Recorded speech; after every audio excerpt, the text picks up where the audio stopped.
Hey guys, Scott from roostcob.com here. And Seth from theshrinkingpastor.com. And together. Is that it? Is that it? Well, I mean... Shrinkingpastor.com? Isn't there more? Oh, okay. You're funneling all your traffic there. I'm used to hearing Markwood Adventure. Markwoodadventures.com. You should check that one out, too. I posted a good video a few weeks ago. And shrinkingpastor.com. And you should definitely visit mywieneryourmouth.com. I dare you. He is not kidding. My wiener, your mouth. That's right. And together, us and you are Markwood Men's Breakfast Club. What do you think of this stuff from Germany? Well, you know what? I'm almost done with this, and you're probably just getting going on that. Well, I'd like to know what you think of it. I've smoked most of a tin. What's your opinion? Yeah, this is the first bowl that I've had. I really like this. This is perhaps one of the most complex blends I've ever had. As far as literally, I'm not exaggerating, just about every single puff is a different flavor. Mm-hmm. One was like super, super, super heavy dark, and the next one was like Fruit Loops, kind of sweet. It's bizarre. It is bizarre. And you know what? I'm thinking about this. I bought 2 tins, one for me and one for you. So keep watching. I think we're going to announce in a future episode how you can win that tin. Okay? We're going to do it next week? Maybe? We'll announce it next week. All right. We'll announce it next week. So keep watching, all right? You want a tin of this. It's good. You do. Good stuff. It's interesting stuff. I'm pretty sure I can get more of it because I know people that live in the town of Nagel, Germany. Hey. Woo! What in the world? I'm hoping that we caught that. Well, you exhaled. You breathed. I did not. Through the pipe. Hey, on purpose. Roll that again, would you? Oh, goodness gracious. Let's see how that went down. I swear this isn't my first time, officer. Get more of it because I know people that live in the town of Nagel.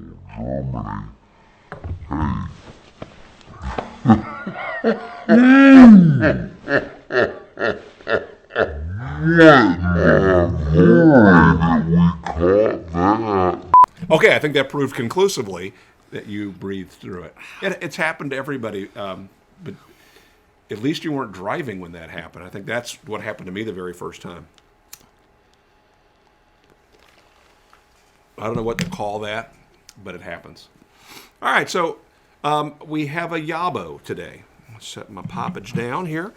And this YABO is from, see what it says Boonsky. Mm-hmm. So this is Brother Boontar, Sister Skipsy.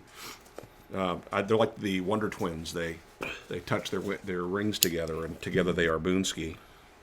You didn't hurt yourself, did you? I did, yeah. That's going to blister. Oh, man. Yeah. Sorry to hear that. I popped myself good.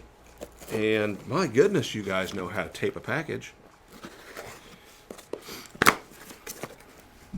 So let's see what we have here. Read the note, would you? Sure. Dear Markwood men, here is all of our Wenceslas left from our contest. We've also thrown in some resolution. It's their other blend with the same casing as Wenceslas, but it's a burley, so Scott, you may not like it as much. We're also sending a couple ounces of the new caps. What is that?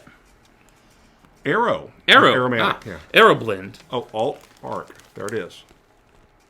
Alt Park. Is that alt or salt? Alt. Oh, I can't. It's actually a park in Cincinnati. Alt Park. Boonsky. So CAPS is the Cincinnati area pipe smokers. Yeah, I haven't finished this, but first of all, beautiful handwriting. But nobody writes in cursive anymore. I can't read this. No one reads cursive That's anymore. what I'm saying. That's exactly. Thank you. Pardon me while I stumble through the rest of this. What do you think I handed it to you? Park. It was formerly called Vanilla Rum Custard. Maybe if you make it to town this summer, we can show you its namesake here in Cincinnati too. Alt Park. Right. Matt from Strauss also gave us a great lead on the best barbecue in the Queen City. 4 words, hole in the wall. I know you're intrigued now. Yes. Enjoy the backies. Love to you all. Boonsky. Wow. Thank you, guys. Awesome. That's real awesome. So yeah, let's take a look at that. There's the alt park. Look at this. Oh my gosh. All right, so this is the resolution. That's more than an ounce right there. That's about 3 ounces if you can trust the label. Wenceslas. And Wenceslas. And, Wenceslas. But not to be outdone, they sent us. Oh my goodness Wenceslas. gracious. That's some good news. That is awesome. I'm really excited about that. We tried this. They sent this to us during the tobacco advent, and we liked it. And you ended up going someplace hobnobbing with some peeps and gave away I did. what we had left. I gave away right? the balance of it and had to break that to boy that. Yeah, I was really upset. So this is awesome. He was asking me. He said, "Where's the Wenceslas?" I made some friends over the weekend. I did. That's great. Where's the Wenceslas? I wanted to share it, right? When you get down to a bag that's this size, it's already had a couple bowls out of it. What are you going to do? You're going to give it away, right? But so from now on, you only travel with one of these. That's right. A Leave one at small home. pouch. So let's try this. Go ahead and we have had it before. So I'm thinking what we'll do. Because Boontar kind of put the thought into my mind when he said, "Hey, I'm going to send you some of the resolution, and if I have some of the Wenceslas left over, I'll also include that." Put the thought in my mind that why don't we do a comparison since they are with the same casing, the same flavoring, but with a different tobacco. So why don't we smoke Wenceslas on this episode, Okay. and then our next episode we'll light up the resolution. That sounds good to me. How does that sound? Sounds great to me. Okay. And for this, Somebody's smoking good today. I'm gonna go with a diplomat, a bent diplomat, which yours is also a bent diplomat. You know, we had somebody comment the other day about quality on pipes on the corn cobs, and I have a page. If you go to aristocob.com, at the top, one of the links has to do with quality. I think I have to address that in a new way, maybe through video, to manage expectations, because I smoke personally only the pipes that I've pulled out of inventory that I have deemed not of first quality. Now, when I buy them from Missouri Meerschaum, I don't buy seconds. Yeah. And yet some of them get into the pile that I think kind of should be categorized as a second. And I kind of have this... Well, it's unwritten but spoken policy that if this was your first pipe, I wouldn't want you to receive this, right? But that said, there is definitely a range within acceptable that is acceptable to Missouri Meerschaum, acceptable to me, but may not be acceptable to the person receiving it. So looking at this pipe reminds me, since it is a new questionable pipe, that I need to do something about that. Yeah. No. There's I think I may have just done my video. maybe. No. I mean, all of the pipes that I've ever received have been seconds as well. And there's the things that are wrong with them are almost always cosmetic. I've got one that you can see a little gap underneath the stem, and but if I had bought it, if it was my first ever pipe, then that could be disappointing to have something like that. However, it's still a corncob pipe. It's kind of crazy that you're getting, and it's not going to be the same as a $200 Peterson. Right. So that might be important to remember.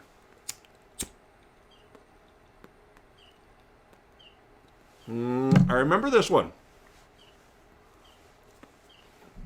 This brings back memories.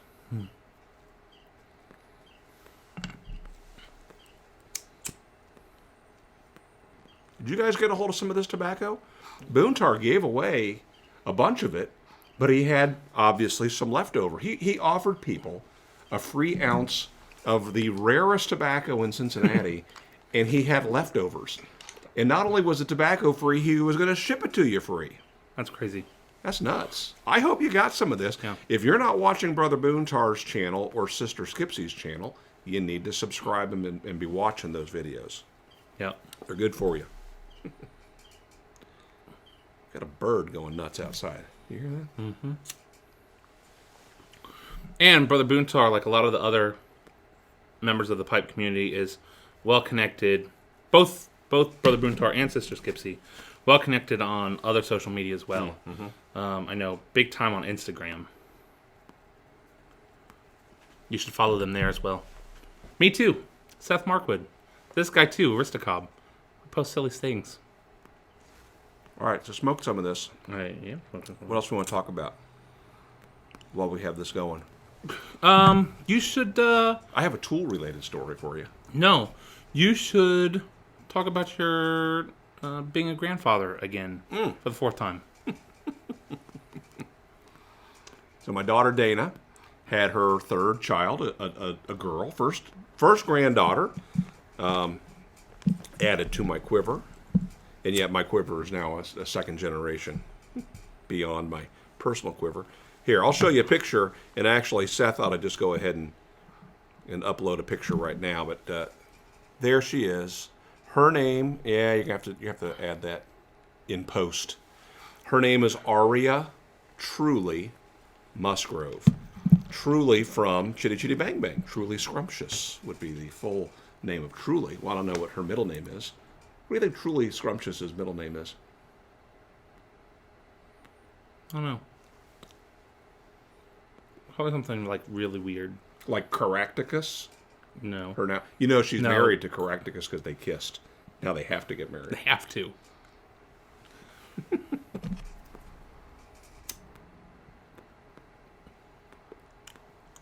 All right, Probably something like not very. Oh, wouldn't that be terrible? Truly not very. All right, so here's my scrumptious. tool story. Back last August, I won the belt sander race out in Las Vegas, the BSRA belt sander race, and I won something called a saw gear from a company called Tiger Stop. And a saw gear is a computerized, motorized stop for chop saws, radial arm saws, and tools like that. The value of that is $2,700. Yeah, not a bad prize. Well, I got it here, and I stared at the box or the package, and I thought, it doesn't make any sense to put this on my 50-year-old radial arm saw, which doesn't get any use anymore, by the way. Back in the good old days of stopping a saw with your hand. Okay. I think I've mentioned before that Seth doesn't spend nearly as much time in the shop as he probably should. Look, I think I know about as much about tools as I know about sports. So I think you have demonstrated. I'm having trouble keeping the Wenceslas lit. What is your experience here? I'm having trouble keeping it lit because I talk too much. I don't know that I would blame the Wenceslas for that. I don't remember if we had that trouble back in December or not. I don't think so. Anyway, so I win this saw gear. I'm looking at it and I'm thinking, all right, it doesn't make sense to put this type of, this level of precision on my radial arm saw. My chop saw, as much as I love it, it's a Hitachi compound sliding miter box. Fantastic saw, but it's 25 years old. And it's had some problems, and so I've actually been considering replacing that anyway. So as I thought about, well, maybe I should buy a new saw to put this on. So I contacted a buddy of mine who was in the know, and I said, hey, what saw would you buy? And I was thinking he was going to say the Festool Capex saw, which is a tremendous saw, about $1,300. But the beauty of the Capex is you can put it against a wall or a beam or someplace, and then it travels from that point forward. You know, my Hitachi has that long traveling pair of bars that go beyond it. So you take my Hitachi, you got to put it several feet away from the wall. Yeah. it's difficult like to build it into a workbench or a work surface. So anyway, he said, "Oh, the Capex is nice, but for the money, you ought to look at the sliding saw from Bosch, 12-inch, and this thing is bizarre. It also can go against the wall, and instead of using tubes for ways, on most of those sliding saws, they have tubular ways that slide. It uses these hinges. It's really weird, and it's hundreds of dollars less expensive than the Capex. Cool. So I decided, all right, I'm going to go ahead and buy that. It's still $800. And so I don't happen to have $800 in my tool budget right now. I could muster You up. spent $800 on worse. This is true, but I don't have that $800. So I got to looking around my shop thinking, okay, I love my tools, but, if they don't love me back, they got to go. And I got to figuring, well, what can I sell here that would get that kind of income? And the answer is my saw gear from Tiger Stop. Sophie's choice. It is, well, yeah, I felt it was more like a gift of the Magi kind of a thing, because to get a saw worthy of the the saw gear, I had to sell the saw gear. So I just sold that on eBay. Somebody got a great deal. They got it for $1,500. Fantastic price for them.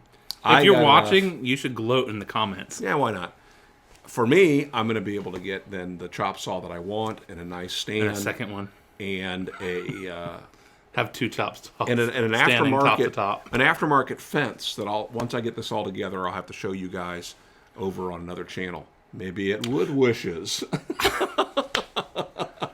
Beat you to it, didn't I? No, I was gonna say Mr. Tool Hunter. I wasn't about to plug wood wishes. By the way, for you. what is your wood wish? No, don't ask these people that. But really, you should visit mywieneryourmouth.com. You won't regret it. But that whole thing made me curious. Have you ever had anything like that? Curious? No. Have you ever had anything like that where you were in that situation where, like with computers or something, that the thing you wanted to get the thing you want because it's out of your reach was going to put you in a situation where you'd have to give up something else that you cared for? Yeah. What was that? You recall? Actually, yeah, just recently. My iPad died recently, and it didn't die. I have the first generation iPad, which is immediately second generation. They doubled the RAM, so everything that they make now, all the apps and everything, they don't work. I can't even download them. And now my iPad, which I paid $600 for just like 4 years ago, is I can read books on it. That's about it. It's a Kindle now. Yeah, that's right. And so, I was looking about getting a computer, and was thinking about also potentially getting a replacement iPad, because I use it a lot. But to get the laptop I wanted, I couldn't justify getting the laptop I wanted and spending. If I'm going to get an iPad, I'm not going to get the $500 iPad with 16 gigs of memory that I'm going to eat up in a second. And the 32 gig isn't going to do me any good. So I'm going to need the 64 gig. But wait a second. You have cloud storage, though. Not really. I mean, for apps, the problem is... not for apps, you're the right. problem is apps now that the iPads have become high def, the apps themselves take up more space. So it's not even, when I had, with the first generation, the space problem was documents, it was pictures and videos. Now the problem is the apps themselves are a gig a piece in some cases. Yeah. So I was going to need the 64 gig iPad, which is $700. So I couldn't justify that. And you don't have a saw or anything to sell. I don't have a saw. No. And so instead I did, I replaced my iPad, but I got a $250 Nexus 7, which is, it's good. It does everything. It's got some cool features. Yeah. Android? Yeah. It's the best. The way the tablets are set right now, you've got the new iPad Air. iPad Mini and Nexus 7.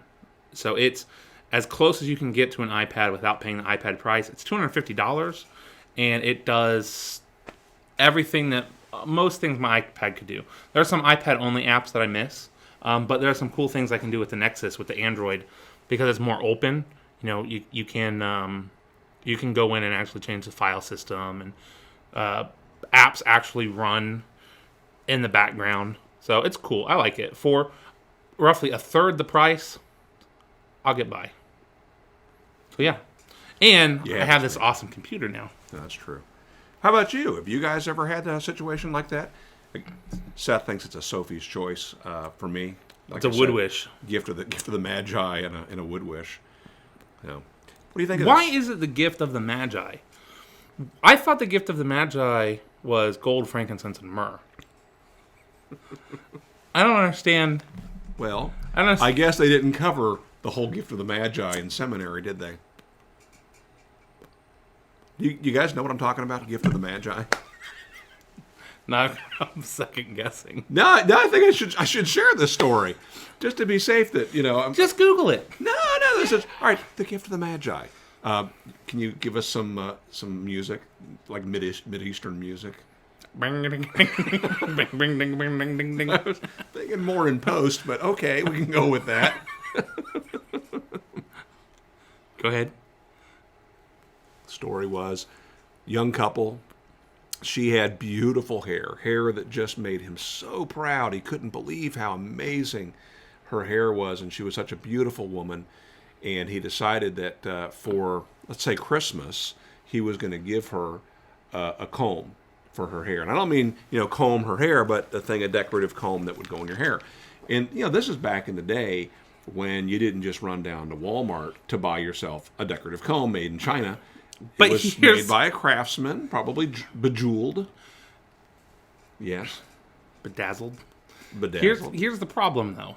Nowhere in the story is it alluded to even that either one of them was a Magi.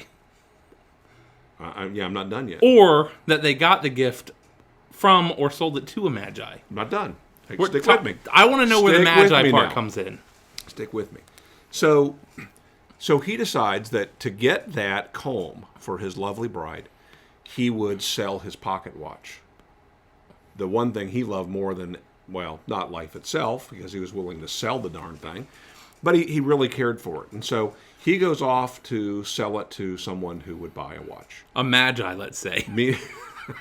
Meanwhile, across town, his bride, knowing how much he loved that pocket watch, wanted to get him a chain for the watch to help make it special and to help keep it safe and secure. And the only thing she had of value? A Magi? That's right. She had a magic Magi. I get it now. She used to store the Magi in her long hair. So...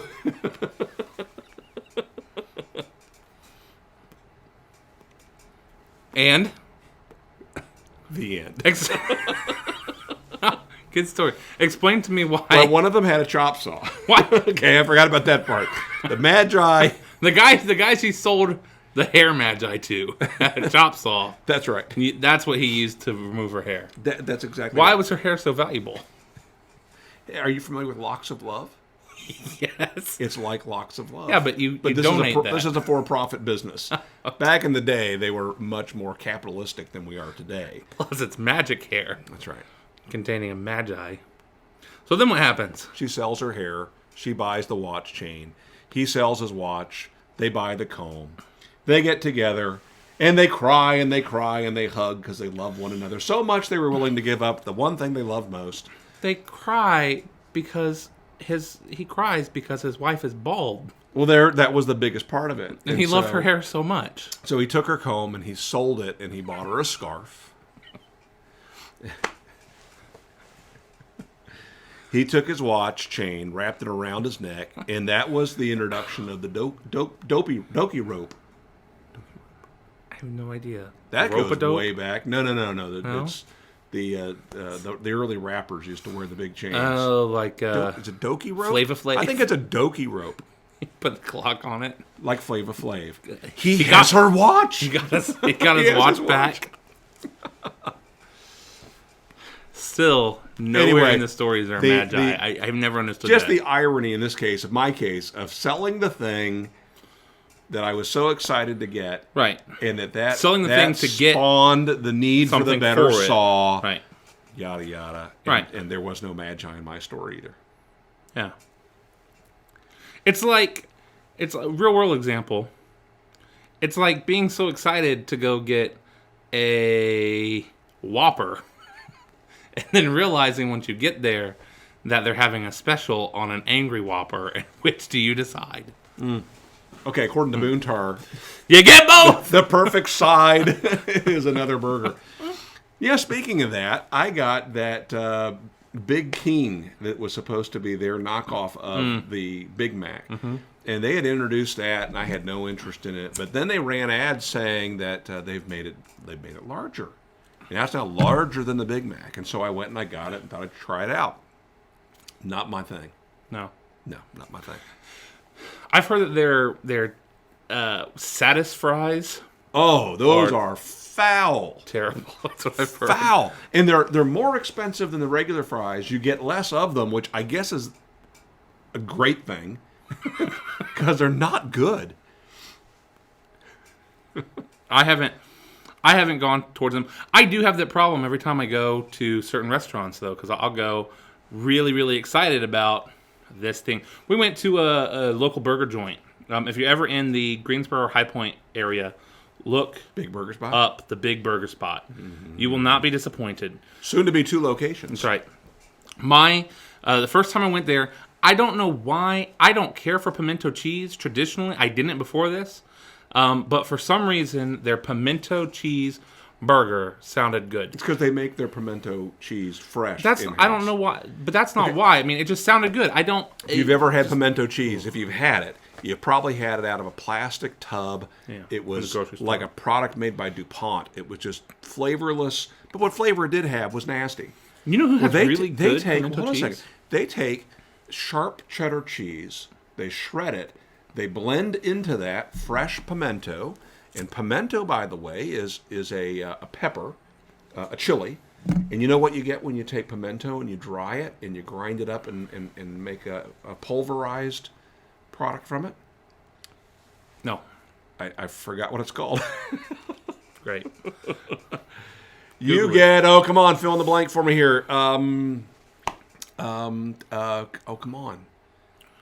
Chili powder. Paprika.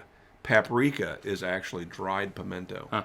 Anyway, as normal, I digress. They mix that all fresh together with a little bit of mayonnaise. That's the binder of all that. And so if you like mayonnaise on a burger, if you like cheese on a burger, if you like some chili with not a lot of heat on a burger, there you go. Pimento burger with bacon. Yeah, and you know who has really good pimento cheese in a plastic tub? Aldi. Yeah. I have gotten it from the 4 other local grocery stores. Aldi for our German viewers. Got some at Aldi. It is delicious. I used to, for a while, I was on this big pimento cheese kick after I realized I liked it. And every burger that I would get out, like fast food, I'd bring home and just lather it with pimento cheese. Aldi pimento cheese. So this place, big burgers. It's one of those places, kind of like if you've ever been to Five Guys, where you get the fries separate from the burger, but their fries, they do them up all sorts of fancy ways.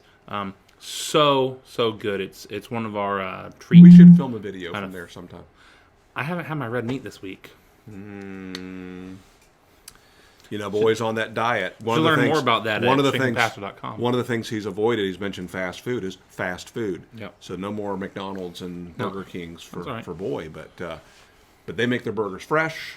It's not fast food. You can actually get, it's one of the few places in North Carolina that you can get a medium rare burger legally. Yeah. Really, really good. But back to how this came up. That is one of those places where I got the pimento burger the first time I went. And every time I go, I have heard just rave reviews about some of their other things. They have like a 3-pound hot dog that is supposed to be just amazing. I think that's off their menu now, and I think it was like a 1 pound hot dog. It wasn't a 3 pound. It was big. Huge. It was big. 1 pound is still huge. It was one that was featured on the local news, and apparently that day or the next 2 days, they had people driving from Virginia and South Carolina to get it because it just looked so good. And so there have been many things. A lot of time I'll go in there and I think, I'm going to try this. And I never do. I always get the pimento burger because I just love it so gosh darn much.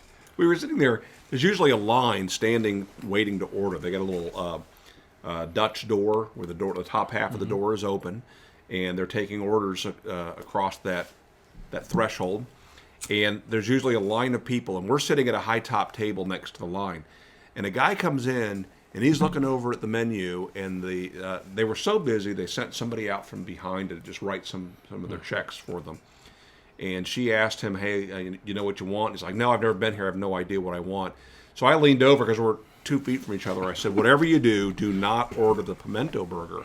And she got this crazy look on her face. Why are you telling him that? And he had this look on his face like, really? Is it not good? I said, no, it's amazing. Once you have it, you won't try anything else on their menu.